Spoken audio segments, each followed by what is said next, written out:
Alright, welcome back friends to musicmoose.org. If you've joined me for the previous lessons and you've obviously learned how to tune, hold the pick, hold the guitar, get some basic strums down, and we've covered moving from the G to the C chord. Now we're going to go ahead and throw a third chord in here. We're going to jump up to the D chord, okay? And in the D chord you've got a D note, an A, D, and an F sharp right here in this first position, D, which actually I think is one of the more easy chords to play on the guitar. It's not very spread out. The three notes are all right next to each other. Pretty simple actually. Okay, now as I had mentioned earlier with the emphasis on the 1 and 2 and 3 and 4 type of rhythm, we had done G to C, and we're going to throw in the D chord.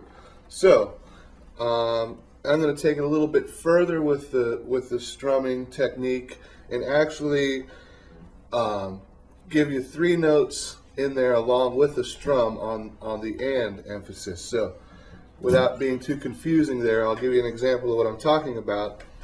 We had covered the 1 and 2 and 3 and 4. So now what I'm going to do is kind of alternate from the 6th and 5th and 4th string along in my G chord. If I was to do a 1 and 2 and 3 and 4 with each of those three notes, basically it would sound like this: 1 and 2 and 3 and 4, 1, 2 and 3, 4.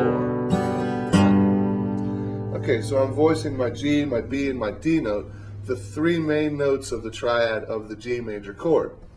Now, if I moved over to C and did the same thing, C, G, C.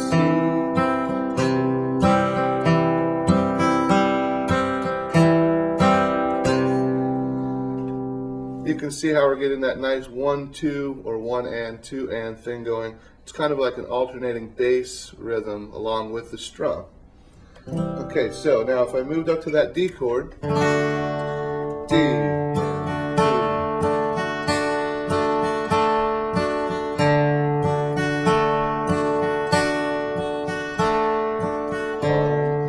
2 and 3 and 4 and 1.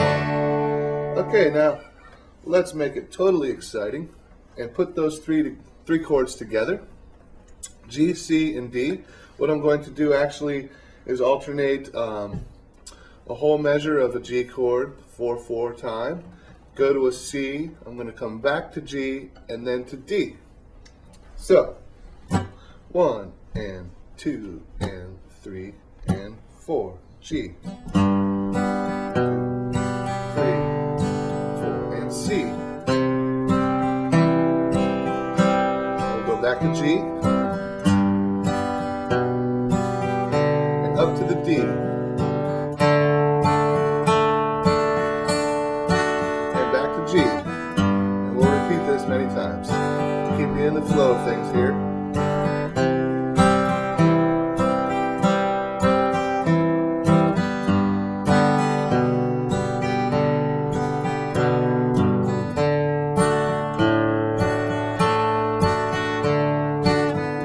Nothing too complicated here, just staying right in the basic rhythms.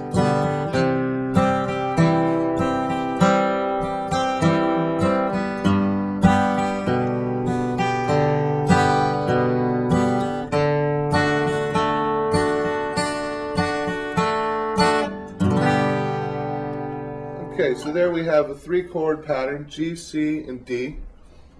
And